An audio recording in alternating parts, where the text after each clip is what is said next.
Right, మన ఊరు మన వార్తలు అప్డేట్స్ ని ఇప్పుడు చూద్దాం. రాష్ట్రంలో ఇంధన కొరత తీవ్రంగా ఉందని 70% పెట్రోల్ బంకుల దగ్గర నో స్టాక్ బోర్డులు వెలిశాయన్నారు మాజీ మంత్రి వెల్లంపల్లి శ్రీనివాస్.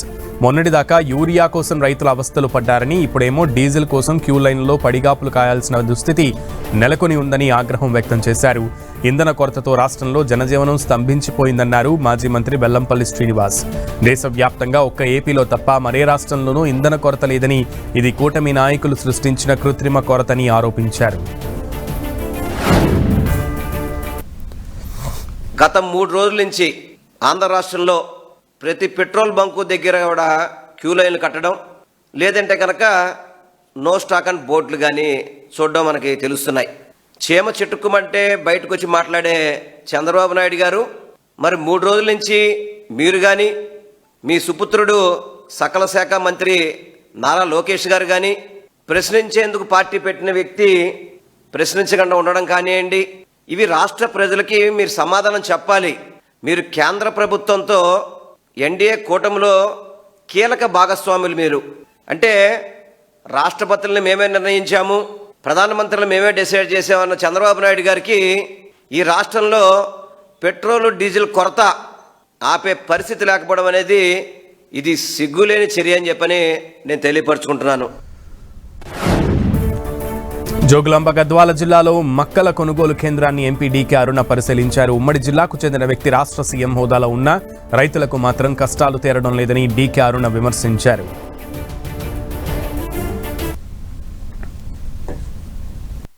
ఇంకా ఈ సంవత్సరం దాదాపు 90,000 ఎకరాలు 89,000 చిల్లర ఎకరాల్లో పంట వేసిరు. ఉమ్మడి కాదు, ఓన్లీ జోగులాంబ గద్వాల జిల్లాలో. ఇక్కడ లెక్కేసుకుంటేనే దాదాపు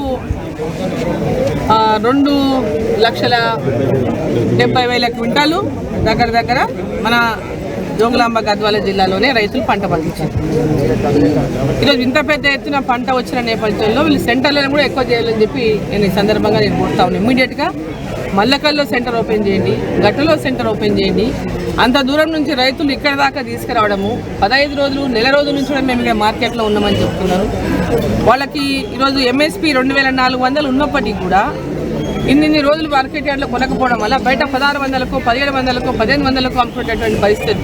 అంటే దాదాపు ఒక్కొక్క క్వింటాల్కి రైతులు 800 రూపాయలు నష్టపోతున్నారు. వనపర్తి జిల్లా గోపాలపేటలో వరి ధాన్యం కొనుగోలు కేంద్రాన్ని ఎమ్మెల్యే తూడి మేఘారెడ్డి ప్రారంభించారు. వరి కొనుగోళ్లలో రైతులకు ఎలాంటి ఇబ్బంది లేకుండా చూడాలని ఎమ్మెల్యే సూచించారు. వరి ధాన్యం అమ్మకానికి వచ్చిన రైతులకు తేమ శాతం వచ్చినా వెంటనే కొనుగోలు చేసి టాప్ ఎంట్రీ పూర్తి చేయాలన్నారు ఎమ్మెల్యే తూడి మేఘారెడ్డి. రైతులకు వారం రోజుల్లో నగదు పడే విధంగా చర్యలు తీసుకోవాలని ఆదేశించారు. రైతులకు సంబంధించి ఈ సన్నోడ్లు కావచ్చు, దొడ్డోడ్లు కావచ్చు, ఎవ్వరు ఎక్కడ ఇబ్బంది లేకుండా ఈ రైస్ మిల్లర్స్ కొంచెం చిన్న ప్రాబ్లం ఉన్నా గోదాంలో స్టాక్ చేసేసి లేదా వేరే జిల్లాలకు పంపించి ఇబ్బంది లేకుండా ఇమ్మీడియట్గా పట్టమని అధికారులకు ఇన్స్ట్రక్షన్ ఇచ్చిన్నాం. పోయిన సీజన్లో అందరి ఆ సీజన్లో వచ్చిన సన్న ఓట్లకు బోనస్ కూడా మొత్తం కంప్లీట్ చేయడం జరిగింది. ఈసారి ఎక్కువ పర్సెంటేజ్ దొడ్డోడ్లు వేస్తున్నారు. అండ్ సన్న ఓట్లు కూడా కొంచెం పర్సెంటేజ్ 70-30 ఉన్నట్లుంది.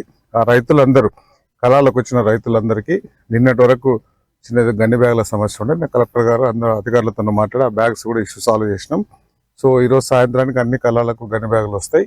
దానిలో భాగంగానే ఈ ఐకేపీ మహిళా సంఘాల ద్వారా కానీ సింగిల్ విండోస్ ద్వారా కానీ ఈ వరి కొనుగోలు కేంద్రాలు ఏర్పాటు చేసి రైతులకు ఎక్కడ ఇబ్బంది లేకుండా తీసుకెళ్ళిన తర్వాత వాళ్ళు ఇమ్మీడియట్గా ట్యాబ్ ఎంట్రీ చేస్తే వితిన్ 3-4 డేస్లో డబ్బులు వస్తున్నాయి. కాబట్టి తొందర చేయమని రైతులకు ఎక్కడ ఇబ్బంది లేకుండా ఉండాలని చేస్తున్నాం. సత్యసాయి జిల్లా గుడిబండ మండలం మందలపల్లి గ్రామంలో 3 రోజుల క్రితం అనుమానాస్పదంగా మృతి చెందిన విజయ్ భాస్కర్ కుటుంబాన్ని ఎమ్మెల్యే ఎంఎస్ రాజు పరామర్శించి వారికి ఆర్థిక సహాయం అందజేశారు. విజయ్ భాస్కర్ను హత్య చేశారని తేలితే దోషులు ఎంతటి వారైనా వదిలే ప్రసక్తి లేదన్నారు ఎమ్మెల్యే ఎంఎస్ రాజు. విజయ్ భాస్కర్ అనే దళిత యువకుడు అనుమానాస్పద స్థితిలో మరణించడం జరిగింది. బాధితులు కుటుంబ సభ్యులు కొంతమంది మీద అనుమానంతో కంప్లైంట్ ఇవ్వడం జరిగింది. నిష్పక్షపాతంగా పోలీస్ ఇన్వెస్టిగేషన్ చేపించి దోషులని తేలితే ఖచ్చితంగా చట్ట ప్రకారం కఠిన చర్యలు తీసుకునే విధంగా ఆ కుటుంబానికి అండగా ఉంటామని సందర్భంగా ఈ గుడి ఈ తల్లి సాక్షిగా ఇక్కడ ఉన్నటువంటి ప్రజలకు హామీ ఇస్తూ నిందితులు ఎవరైనా సరే అది హత్య అని తేలితే ఖచ్చితంగా కఠిన చర్యలు తప్పవు, ఎవ్వడు వాళ్ళని కాపాడలేడని చెప్పి సందర్భంగా తెలియజేస్తూ సంగారెడ్డి జిల్లా గుమ్మడిదల మున్సిపాలిటీ పరిధిలో రాజకీయం ఒక్కసారిగా వేడెక్కింది. కాంగ్రెస్ పార్టీ 13వ వార్డు కౌన్సిలర్ నరేందర్ రెడ్డిని రాజీనామా చేయాలంటూ బీఆర్ఎస్ నేతలు సవాల్ విసిరారు.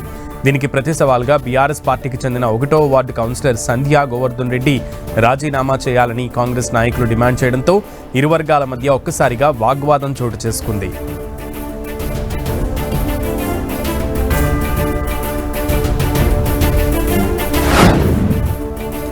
అండర్స్టాండింగ్ మైండ్స్ ఎంపవరింగ్ లైఫ్స్ థీమ్తో ఆటిజం ఇంటర్వెన్షన్ అండ్ ఇన్క్లూజన్ పై రౌండ్ టేబుల్ సమావేశాన్ని హైదరాబాద్ రవీంద్ర భారతి మినీ కాన్ఫరెన్స్ హాల్లో సుచిర్ ఇండియా ఫౌండేషన్ నిర్వహించింది.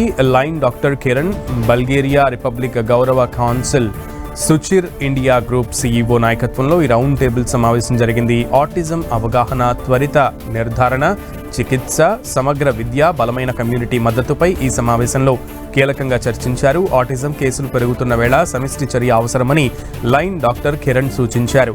NIEPIDలో paediatrics assistant professor doctor G. Mary Anuroopa, senior lecturer in occupational therapy doctor T. ముగేష్లు ముఖ్యంగా ఆటిజం లక్షణాలు, ప్రారంభ సంకేతాలు, చికిత్సా విధానాలు, కుటుంబ సాధికారత, ఆటిజం ఉన్న పిల్లల కోసం సమగ్ర వాతావరణం అవసరంపై వివరించారు.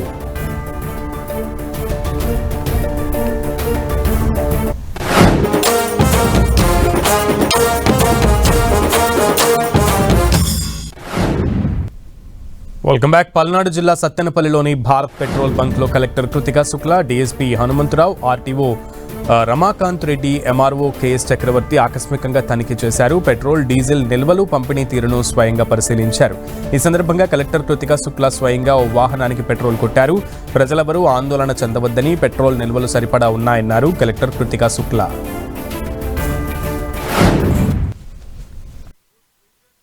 పల్నాడు జిల్లా వ్యాప్తంగా 194 ఈ బంక్స్ కొన్ని చోట్ల నిల్వ సంఖ్య ఉండడం వల్ల షార్టేజెస్ వచ్చాయి.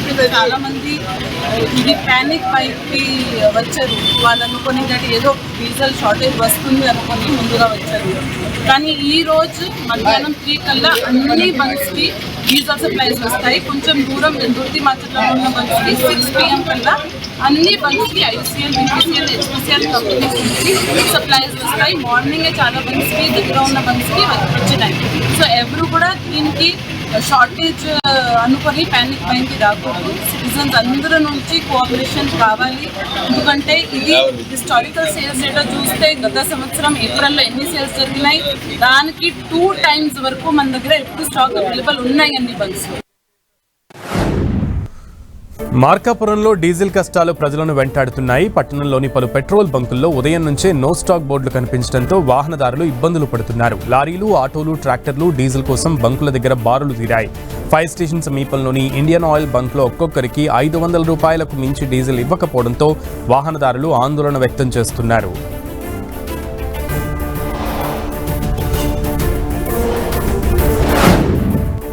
పెట్రోల్, డీజిల్ కొరతపై వస్తున్న వదంతులను ప్రజలు నమ్మవద్దని మార్కాపురం జిల్లా కలెక్టర్ విజయ్ సునీత సూచించారు.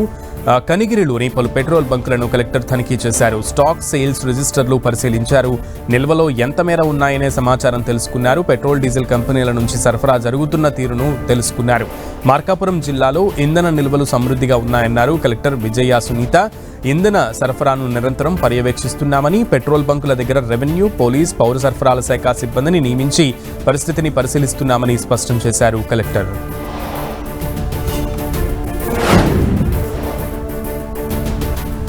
ఈరోజు మార్కాపురం జిల్లాలో దాదాపుగా 116 పెట్రోల్, డీజిల్ అవుట్లెట్లు పనిచేస్తుండగా మరి దాదాపుగా 146 కిలో లీటర్స్ కన్జంప్షన్ ఉంది. అయితే నిన్న ఇవాళ కొంత పానిక్ సిచ్యువేషన్ అనేది కనపడుతుంది పెట్రోల్ బంకుల వద్ద. ముఖ్యంగా ప్రజలు ఈ పానిక్ సిచ్యువేషన్ కారణంగా కొంత అధికంగా బై చేయడం, పర్చేస్ చేయడం, అవసరాన్ని మించి కొనుగోలు చేయడం అనేది జరగడం కారణంగా కొంత పానిక్ సిచ్యువేషన్ అనేది ఎక్కువగా కనిపిస్తోంది.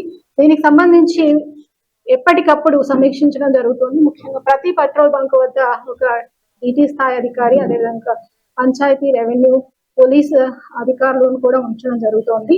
వారి ద్వారా ఎప్పటికప్పుడు ఈ పరిస్థితిని అసెస్ చేసుకుంటూ అక్కడ ఎలాంటి పానిక్ సిచ్యువేషన్ లేకోకుండా చర్యలు తీసుకోవడం జరుగుతోంది.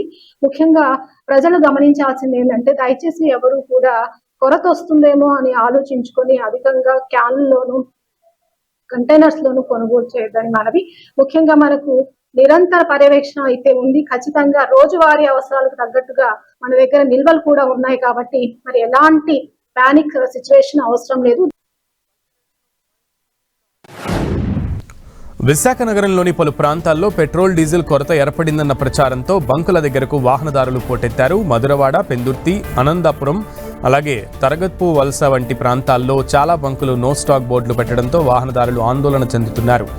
బల్క్ డీజిల్ ధరలు పెరగడంతో పరిశ్రమలు సాధారణ బంకులపై ఆధారపడడం, ఆయిల్ కంపెనీలు క్రెడిట్ సదుపాయం నిలిపివేయడంతో సరఫరాలో జాప్యం ఏర్పడిందని బంక్ నిర్వాహకులు చెబుతున్నారు. దీంతో బంకుల దగ్గర కిలోమీటర్ల మేర క్యూ లైన్లు కనిపించాయి.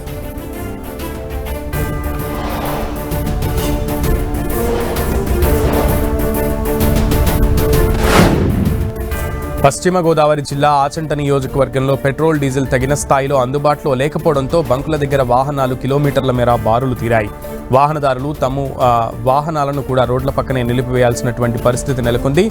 వరికోత యంత్రాలకు సైతం డీజిల్ దొరకకపోవడంతో రైతులు తీవ్ర అవస్థలు పడుతున్నారు. ఇలానే మరికొన్ని రోజులు కొనసాగితే తాము మరింత ఇబ్బందులకు గురవుతామని ఆచంట వాసులు ఆవేదన చెందుతున్నారు.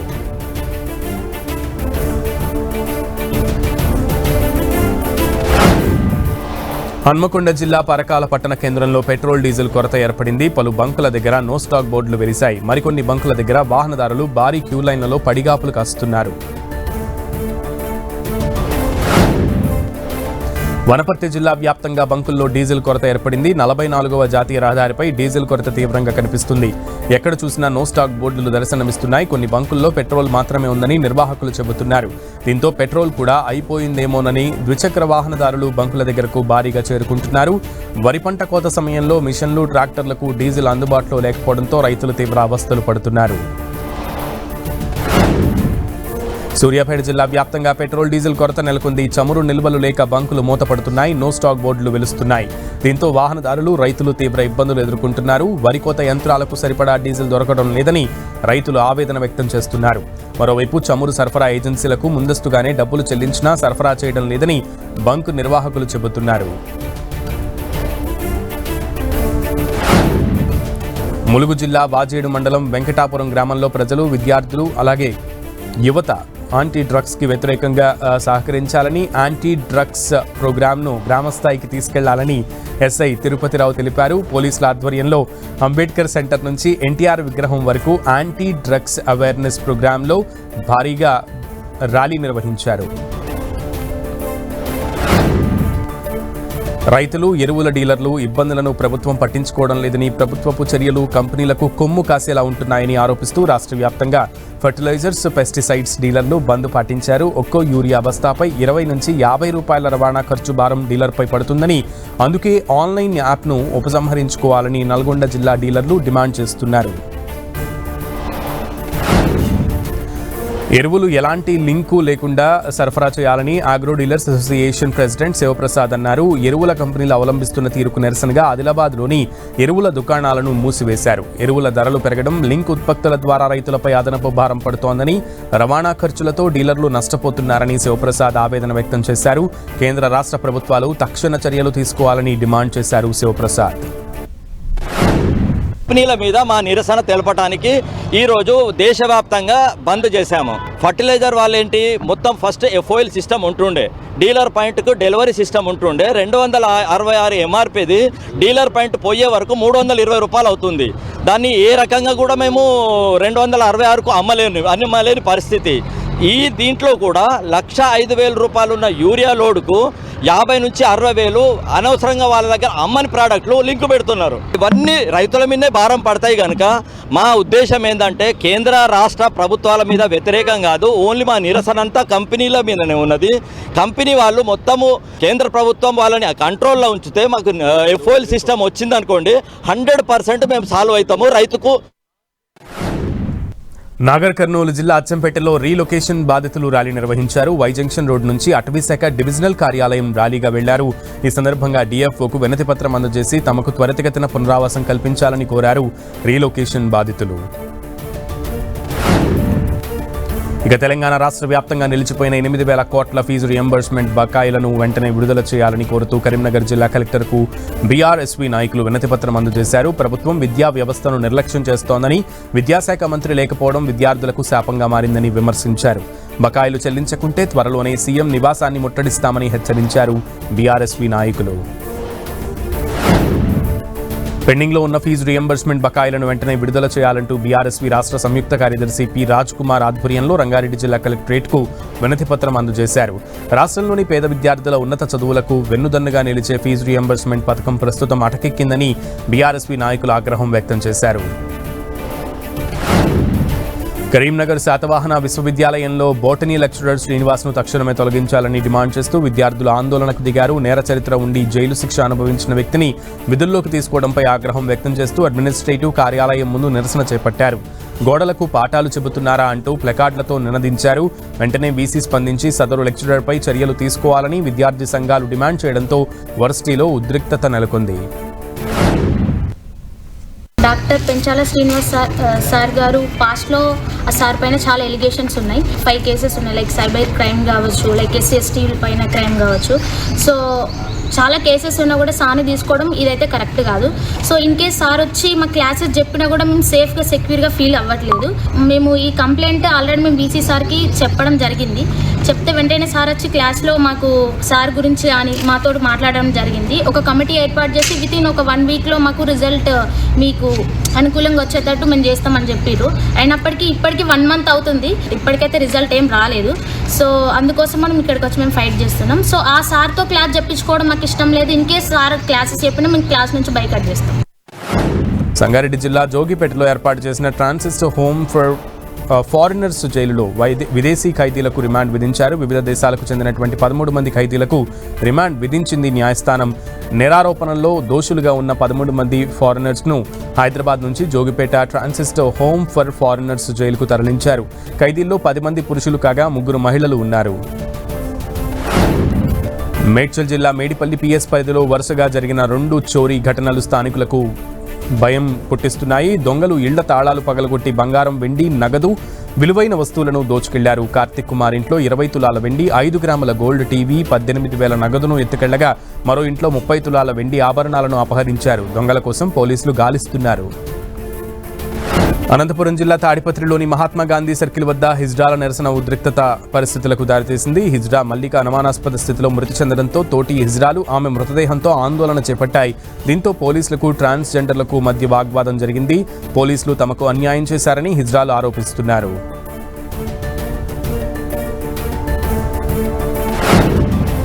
యాదాద్రి లక్ష్మీ నరసింహస్వామి వారి 5 రోజుల జయంతి ఉత్సవాల్లో భాగంగా ఇవాళ 2వ రోజు ఆలయ ఆస్థాన మండపంలో లక్ష్మ పుష్పార్చన సేవలను వైభవంగా నిర్వహించారు. అటు యజ్ఞశాలలో నిత్య విధి మూర్తి మంత్ర హవనములు, జపములు నిర్వహించి పూర్ణాహుతిని నిర్వహించేందుకు ఏర్పాట్లు చేస్తున్నారు. ఇవి మన ఊరు మన వార్తలు విశేషాలు. Keep watching 10 TV.